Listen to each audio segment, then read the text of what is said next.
You know, when I first discovered that I could travel through time, I thought I had found the greatest gift anyone could ever receive. Imagine that. A chance to fix every mistake, to say the right words, to never lose what you love. I thought if I can control time, I can control life. But the truth, as I would come to learn, is that life never needed control. It needed presence. I used to believe that happiness lived somewhere in the future, waiting behind the next success, the next kiss, the next moment I could make perfect. And every time something went wrong, I would just close my eyes, travel back, and fix it. It felt like a superpower. I could rewrite my story whenever I wanted. But you know what happens when life becomes editable? It loses its rawness. It loses its heartbeat. Because perfection is cold. It's clean, but it's lifeless. You see, the beauty of life isn't in the moments that go right. It's in the moments that shake you, confuse you, break you open, and remind you that you're human. You can't truly feel joy if you never let yourself feel sadness. You can't understand love if you never risk loss. I remember one day, I had gone back in time 3 times just to make a girl smile.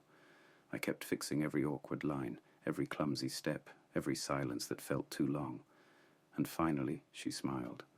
But the smile didn't feel real anymore. It wasn't born out of a real moment. It was manufactured. I realized that I wasn't living. I was editing. That's when my father sat me down. He looked at me with that quiet wisdom that only comes from someone who has already made peace with life. He said, "Tim, live each day twice. The first time, just get through it. The second time, notice it." And I didn't understand what he meant, not until I tried it.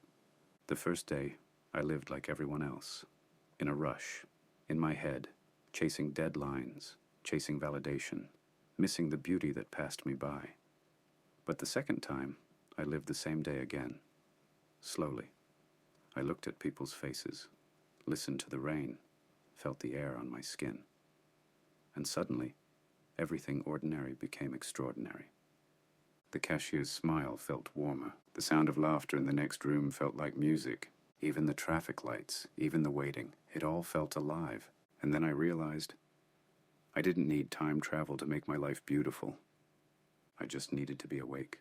We live in a world obsessed with what's next. We scroll through our days, not realizing we're missing our lives in real time. We measure our worth by how much we can achieve. But emotional intelligence teaches something else, that awareness is the highest form of success. It's not about how much you earn, how many people know you, or how many dreams you chase.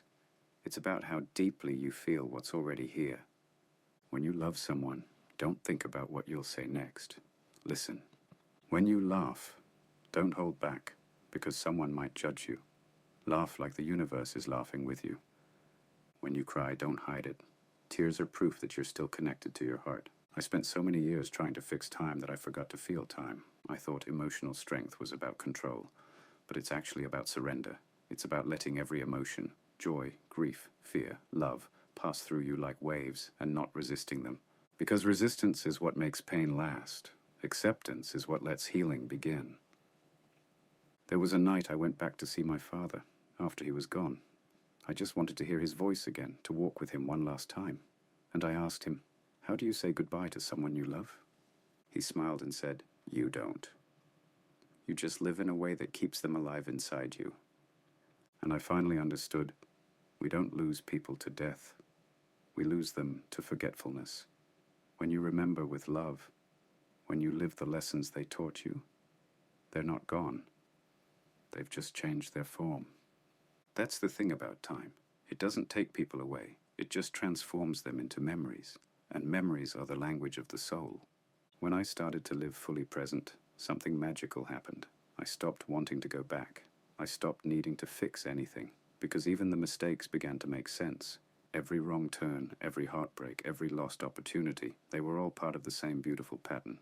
It's funny how we spend half our lives wishing for control, and the other half realizing that freedom comes when we finally let go. My emotional intelligence grew not because I learned new tricks, but because I learned to pause, to breathe before reacting, to understand before responding, to love without expecting, to forgive without hearing "I'm sorry." And that's what About Time really taught me.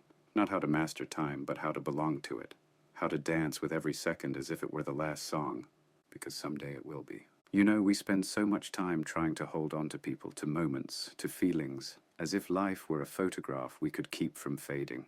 But life isn't meant to be held, it's meant to be lived. And that means things will change, people will leave, moments will pass. But the emotion you give to them, that stays. I remember when I first lost someone I truly loved. It felt like the air had been taken out of the world. You try to go back, not just in time, but in memory. You replay their laughter, their words, their habits. You try to live there. But you can't, because time moves forward, whether you want it to or not. And then you realize, maybe the purpose of love isn't to last forever in form, but to last forever in feeling. The body fades, the moments blur, but the love remains. That's emotional intelligence, to feel everything deeply and still not let it destroy you. To grieve fully and still not lose your gratitude. To remember the pain and still keep your heart open. There's this illusion that strength means not feeling too much, that you must hide your tears, bury your heartbreak, pretend to be fine. But the truth is, numbness isn't strength. It's fear. Fear of feeling. Real strength is softness that refuses to die. There was a time I used to walk fast, everywhere, always rushing, as if life were waiting for me somewhere ahead. But one day, I just stopped. I stood by the side of the road and watched people go by, rushing, distracted, disconnected. And I thought to myself, this is what we've done with our time. We've turned it into a race. We measure minutes like money, but forget that time is not a currency. It's a gift. You don't spend it. You experience it. And in that realization, I began to slow down. I began to live with awareness, to really listen when someone spoke, to really taste my food, to really feel my breath. And slowly the world started revealing its hidden music. It's always been there. The rhythm of hearts, the silence between words, the peace behind chaos. But you can only hear it when you stop trying to control the beat. My father once told me something that changed me forever. He said, "Tim, the purpose of time travel isn't to live forever. It's to learn how to live once, properly." And he was right.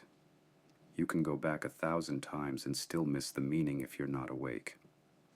The meaning of life isn't found in years, it's found in moments. We talk about chasing dreams, but what if the real dream is to be present in the reality we already have? We talk about happiness like it's a place, but what if it's just awareness, the ability to notice the beauty in what's already here? Happiness isn't in what happens, it's in how you see what happens. I used to think emotional intelligence meant controlling emotions, staying calm when angry, being strong when sad, but that's only half of it. The deeper truth is understanding why you feel what you feel, and learning to listen to that feeling instead of judging it. Because emotions aren't enemies, they're messengers. Anger isn't bad, it's telling you something feels unfair. Sadness isn't weakness, it's reminding you something mattered. Fear isn't cowardice, it's asking for your attention. We just need to stop running from them. When I stopped fighting my emotions, I started understanding myself. And when I understood myself, I started understanding others. You see, every person you meet is carrying something unseen.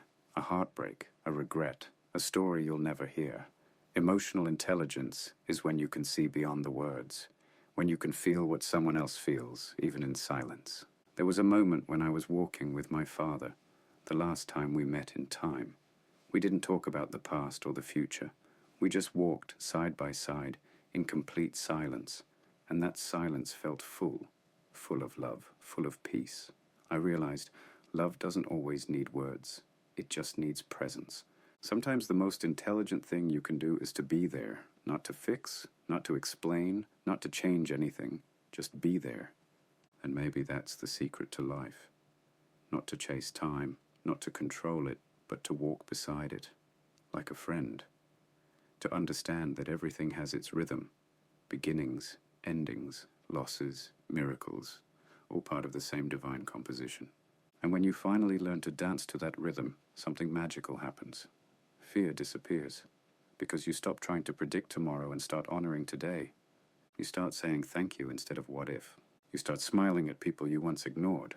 You start realizing that every ordinary day is a miracle in disguise. And when that happens, you don't need to travel through time anymore, because you've finally arrived. You know, the older I get, the more I realize that time isn't running out. We are. Time isn't our enemy. It's just doing what it's supposed to do, moving, flowing, carrying everything with it. The problem is we spend our whole lives resisting that flow, holding on to yesterday, planning for tomorrow, and forgetting that life only ever happens today. I used to look back at my days and count all the things I didn't do, all the words I should have said, all the moments I could have made better. But now I wake up and ask one simple question. How can I love this day fully? Because that's what time wants from us, to be loved while it's here. You see, we think we're chasing dreams, but really, time is chasing us, trying to get our attention, trying to make us pause, to breathe, to look around. That sunlight on your face, that laughter in the next room, that heartbeat inside your chest, that is the miracle. We keep waiting for something big, a breakthrough, a miracle, a sign from the universe. But maybe the sign was always there, whispering softly, slow down. You're already living it. When I stopped running from time, it started revealing its truth. I realized that we don't own a single second. Every breath, every heartbeat, every smile we share, it's borrowed. And the most intelligent thing we can do emotionally is to treat every borrowed second as sacred. There was a moment when I sat with my father for the very last time. I knew that when I walked out of that room, I'd never see him again. But I didn't cry. I didn't ask for more time. I just sat there and held his hand. And for the first time in my life, I wasn't thinking about past or future. I was completely there. He looked at me and said, "My boy, life is simple. We just keep thinking it's supposed to be more than it is." And in that moment, I understood everything I had been chasing. We keep waiting for the perfect day, but every day is perfect when you decide to be present. We keep waiting for the right people, but the right people are the ones already beside you, waiting for you to notice them. We keep waiting for happiness, but happiness is the quiet gratitude of realizing you're still here, still breathing, still capable of love. I've learned that gratitude is the purest form of intelligence, because when you're grateful, you're awake. You stop asking, "Why me?" and start whispering, "Thank you." And that small shift changes everything. Emotional intelligence isn't about controlling life. It's about understanding that control is an illusion. It's about trusting that every event, even the painful ones, are shaping you into someone wiser, kinder, and more alive. When I lost people I loved, I didn't lose them completely. I found parts of them living inside me, in the way I laugh, in the way I love, in the way I look at the world. That's what legacy really means. It's not about what you leave behind, it's about what you leave within others. We talk so much about making memories, but the truth is, memories make us. Every single one is a brushstroke painting who we become. Sometimes I imagine time as a river, gentle, endless, patient, and we are boats floating on it. Some days it's calm, some days it storms, but it keeps moving. The trick isn't to fight the current, but to learn how to flow with it, to steer gently, to surrender, and to trust that wherever it takes us, there's meaning waiting there. That's what About Time taught me. Not to use time, but to honor it. Not to manipulate it, but to live inside it, with gratitude, awareness, and love. And love? Love is the one thing that time can never touch. It survives death, distance, and memory. It's the only thing that doesn't age. Every act of kindness, every word of compassion, every smile you give to someone who needed it, those things outlive you. That's immortality. Not in fame, but in feeling. When you start living like that, time no longer feels like an enemy. It becomes your partner. It walks beside you, whispering, "Don't rush. Don't fear. Just be." And then you realize something extraordinary.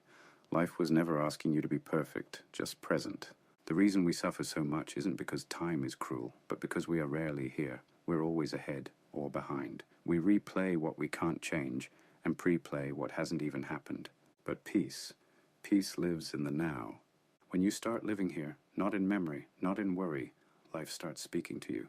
You begin to see that every person you meet, every setback you face, every morning you wake up, it all has a quiet purpose. Even pain has purpose. It teaches you compassion. It reminds you of your depth. It strips away ego until all that's left is truth. And truth once felt deeply sets you free. I used to think that intelligence was about knowledge, facts, logic, planning, but now I know the highest intelligence is emotional. It's the ability to sit in silence with someone who's hurting and just be there. It's the ability to say, "I understand," without words. It's the courage to stay kind even when the world is not. That's what time teaches you. Empathy. Because when you've lived enough days, lost enough people, and made enough mistakes, you begin to see how fragile everything is, and in that fragility lies the meaning. You stop arguing, you stop proving, you stop needing to win. Instead, you start choosing peace over pride, forgiveness over revenge, love over logic, and that's when you've truly grown. So now, when people ask me what I'd do if I could go back in time, I smile, because I don't need to. I don't need another chance, another start, another tomorrow. I have this moment, and that's enough. Every second that passes is a reminder that life is happening, not waiting, and I refuse to miss it anymore. So, my advice to you: live your ordinary days as if they were extraordinary, because they are. Say the words you're holding back. Forgive the ones you're still angry with. Hug longer. Listen deeper. Love harder. And when you wake up tomorrow morning, don't just exist, arrive. Because maybe the secret to a beautiful life isn't in mastering time, but in realizing that this very moment is timeless.